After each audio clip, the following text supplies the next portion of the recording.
Hello, everyone. This is Sherry at Soul Conscious Tarot, and this is going to be our next 72-hour update.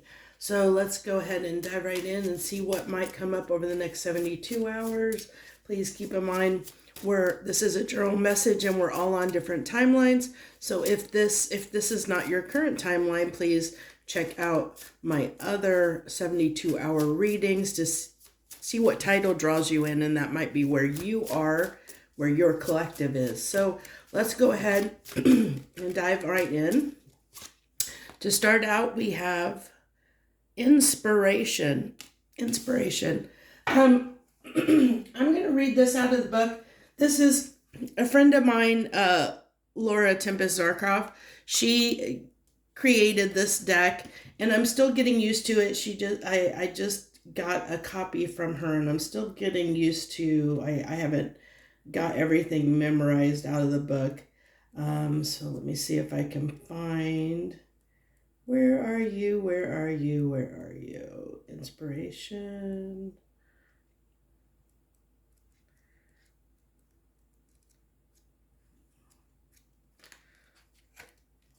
Okay, come on. Fiber, clay, metal, crystal. Is it at the beginning? Oh, I bet it's at the beginning, maybe. I'm taking too much time. Oh, there we are. Yeah. Okay, so these are things that come to us by way of nature and nurture. And then there is spirit and inspiration, not bound by blood or upbringing. We can be stirred by ideas outside of our comfort zone and common knowledge. Inspiration is often what fuels self-expression, taking form through art, dance, theater, writing, craft, and design. It throws in the ingredients of our world along with a splash of past lives and spirits, then stirs them in its mighty cauldron and presents us with a brew that is often life-changing. So the messages she has here is that coincidences are rare.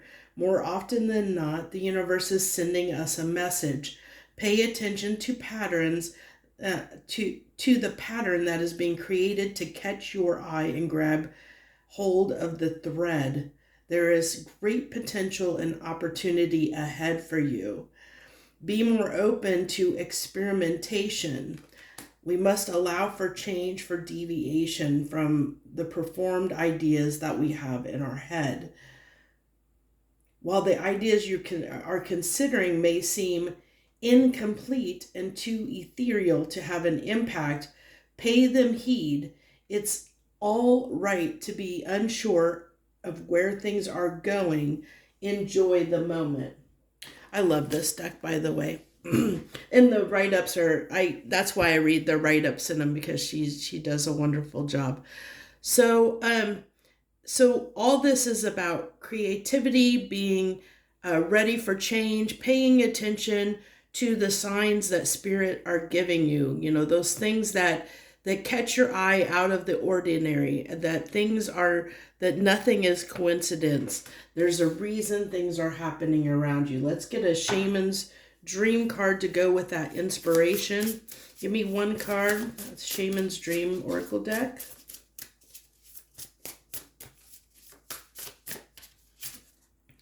Sky Dancers, surrender to what the universe has in store for you. I love this. And we're right on the cusp. It's interesting. We're right on the cusp of, I think 2 days from now, we have the the new moon that's going to occur on the 4th.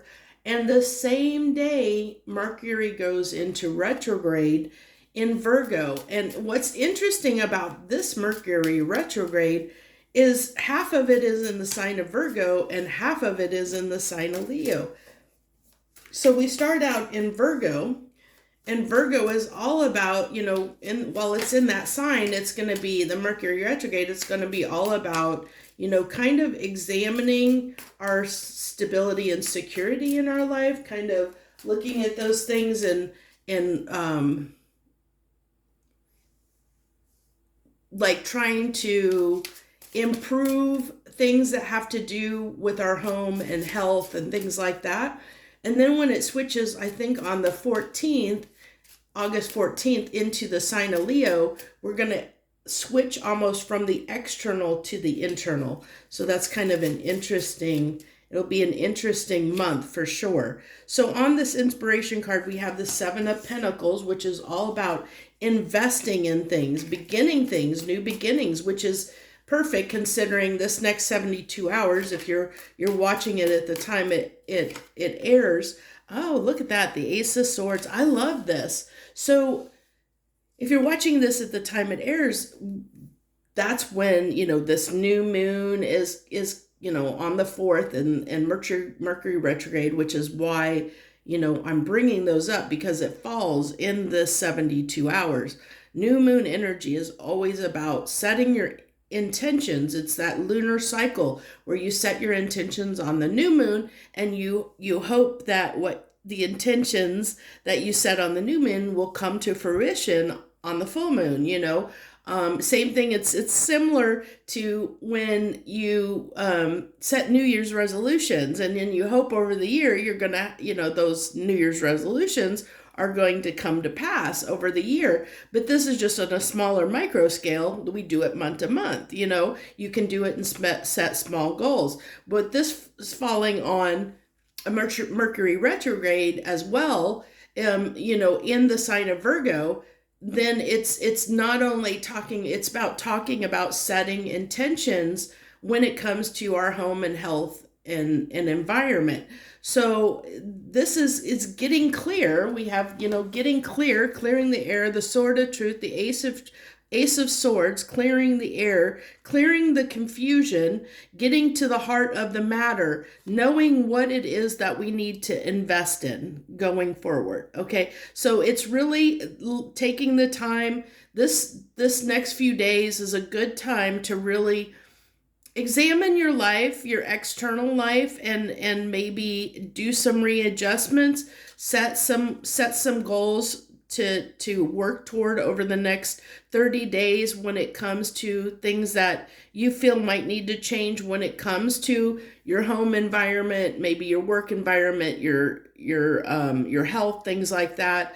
Get clear on what it is, the things that need to change, and set a plan to work toward that. Have that inspiration. Also, one thing I want to note here that's coming through strong is let the universe kind of guide you and give you the cues to let you know what direction to go, because that's coming through strongly, not only with the inspiration, but with the Sky Dancer's surrender card. Okay, so that's really important here, because not only do we have, this is 40, the card 48. 4 is a number of stability, but 8 is that infinite possibilities. It's that it can be, it's that infinite loop, the infinitesimal.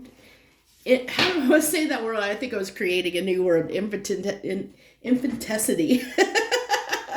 But it's that infiniteness of possibilities of things. There's so many things and so many ways you can do things, and you're not limited to just one way. And so let the universe, let spirit help guide you by watching for those signs, watching for the things that catch your eye, because that's spirit trying to get your attention to draw you in a certain direction. That's how funny enough, that's how I almost always live my life. You have no idea how many tangents I've gone on because something catches my eye, like a quick ad when I'm watching a YouTube video, or when I'm browsing something and something catches my eye, and then I'll go down a rabbit hole. And that's what it is. It's spirit getting our attention, saying, hey, there's something here you need to know. And so that's kind of stuff we need to pay attention to here over the next several days, over this weekend. So let's go ahead. Give me 2 cards on the Sky Dancers. Give me 2 cards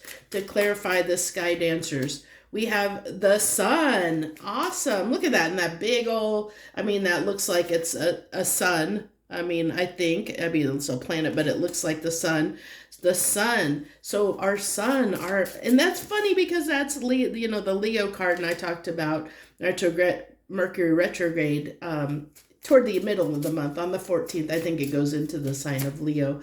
And then we have the Death card. So what's interesting too is that's very juxtaposing energies there with the sun and death.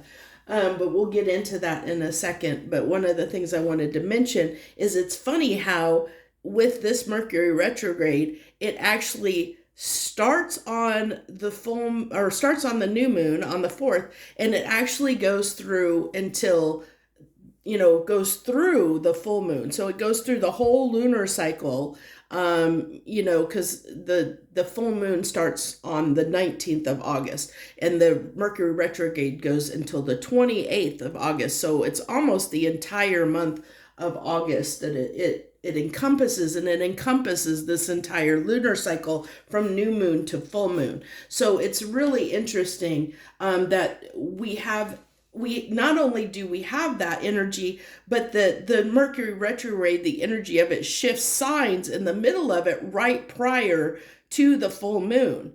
So like I said, and the shift is from external to internal energies. So we need to keep that in mind as we're, when we're manifesting or setting our intentions during this new moon, to understand that most of this energy is going to be about external factors. And the full, when by the time we get to the full moon, it's kind of right before the full moon, it switches to Leo, and then it'll become about internal stuff.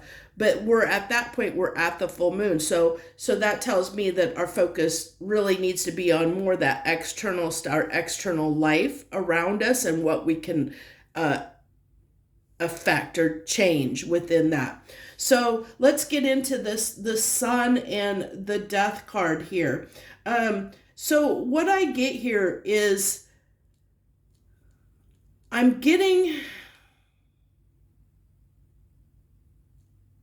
it's interesting how we have these two horses that are actually facing off, okay? And we have a white horse and a black horse here. So it almost tells me there might be a challenge during this time of like heart over head. There might also be, where we might experience moments of optimism and pessimism.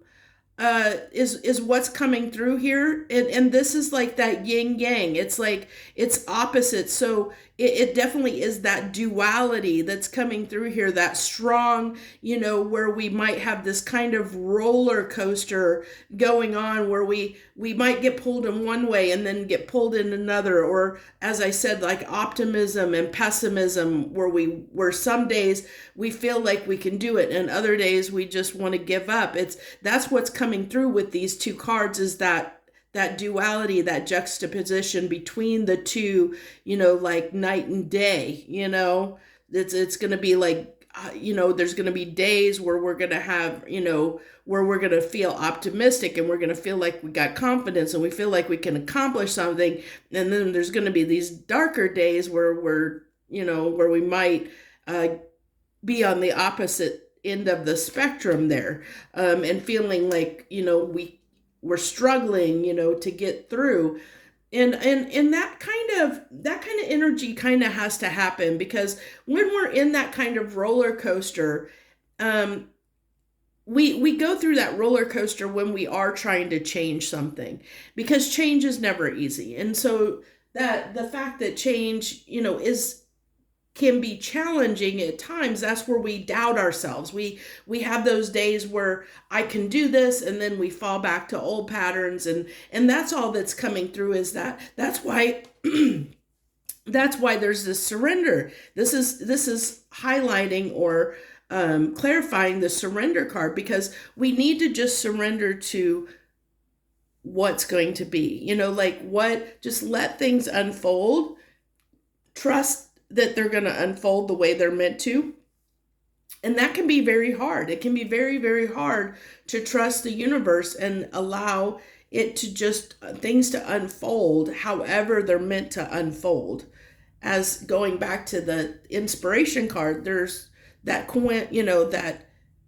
coincidences are rare. There's usually a reason, there's usually a meaning behind things happening. So if we can surrender and sit back and take in and see and let things unfold, usually things will unfold in a beautiful, wonderful way if we can get out of our own way. And so this is telling me with the sun and the death that we might be trying to get in our own way a little bit. So it's you can let go of those feelings. You can just ride the wave, let things flow, let things go the way they need to go.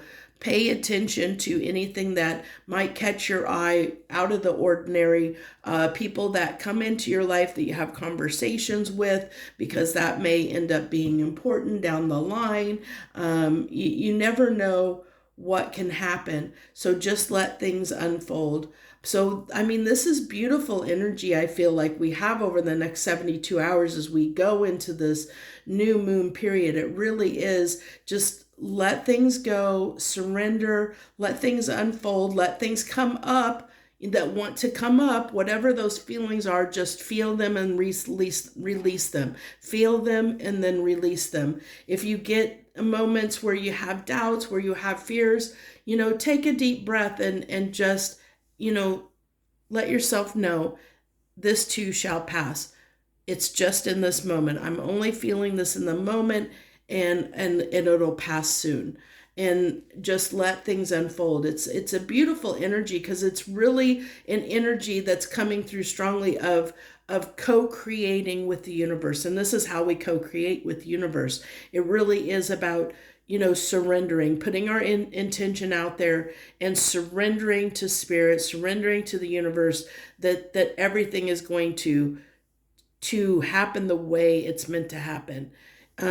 Usually the problem with manifesting or manifestation or trying to set intentions and prayers, things like that, we tend to get in the way and we want things to happen a certain way. We have it in our head that things are going to happen a certain way. So that's the way we do things. Whereas is if we can surrender to the universe and surrender to spirit and put it in their hands, it's similar to if you subscribe to prayer, that if you pray, you're handing it up to a higher power and letting them take care of it, saying, I let you take care of the details. I've put my prayer out there. You handle it, spirit, you handle it the way you see fit. That's surrendering. It's not you putting your ideas, your notions of how it's supposed to show up on the situation, because that's usually what gets us in trouble. That's our pride and ego that get in the way, that feel like we know better than spirit when we really don't. Because spirit knows all and knows everything that's going on. It knows, and it knows the best way to make things happen in our lives and what's for our highest good. So that's something we have to, keep in mind when we're praying, when we're manifesting, when we're setting intentions, doing rituals, whatever it is, whatever you subscribe to, when we're doing those things, that there is that component that once you say that prayer or set those intentions or do that ritual, you surrender it up to the spirits, to the universe, to God, whatever you subscribe to, and they take care of the details. They take care of the small print. And you just go on about your life and let things unravel the way that they're meant to, which can be very hard for us as humans. Let me tell you, it's not easy to do that. We all want things to happen, and we want them to happen now. We don't want them to happen in divine timing. So I get it. I get how hard it can be. Trust me, I get it. Before I leave this office, it went a little bit longer than I planned, but before I leave off of here, I'm hoping today, if I have time, my schedule is so crazy busy right now. If I have time, I want to do a new moon, a Mercury retrograde reading. I hope to do that today or tomorrow at the very latest and get that out. I don't know. I would like to also try and do maybe a you versus them or a darker side reading for love readings, but we'll see. I mean, that's my intention. We'll see what happens, because I do have things are a bit crazy in my life right now. I'm in the middle of trying to get my house on the market to sell, and amongst a number of other things that are going on. So my life's a little bit hectic right now. So I'm literally living one day at a time. So, but I wanted to let you know that's my intention. I hope to get that new moon and Mercury retrograde reading done today or tomorrow at the latest, and then hopefully do either a you versus them or a darker side love reading sometime as well this weekend. So thank you all for joining me. I wish you the very best. Harmony and gratitude to you, my lovely friends.